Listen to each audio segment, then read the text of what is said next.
திரு சீமான் அவர்கள் நம்பிக்கைக்குரிய தலைவராக நான் பார்க்கிறேன். சீமான் அவர்கள் எழுச்சியோடு வந்து கருணாநிதிக்கு பேன செலவு வச்சா உடப்பேன் பேசுங்கள் தான் தமிழ்நாடு கவர்மெண்ட் அதுக்கு ஒரு 100 கோடி ஒதுக்கினாங்க. 130 கோடி அந்த பேச்சை விட்டுட்டாங்க.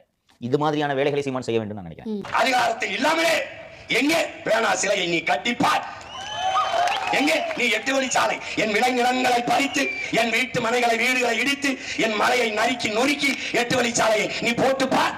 முடியல. சிப்காருக்கு 2000-3000 ஏக்கர் விளைநிலங்களை கையகப்படுத்துவது எங்க? 1 ஏக்கர் நிலத்தை நீ எடுத்துப்பார்.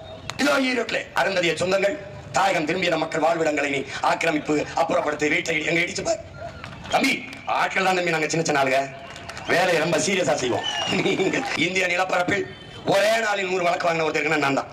உங்களை போல கொள்ளையடிச்சு ஊராஞ்சொத்து திருடி உடையில போட்டு 30,000 கோடி 40,000 கோடி திருடிச்சதில்ல, மக்களுக்காக போராடி பேசி நீ விட்டு போயிடலாம் நினைக்கிறேன்.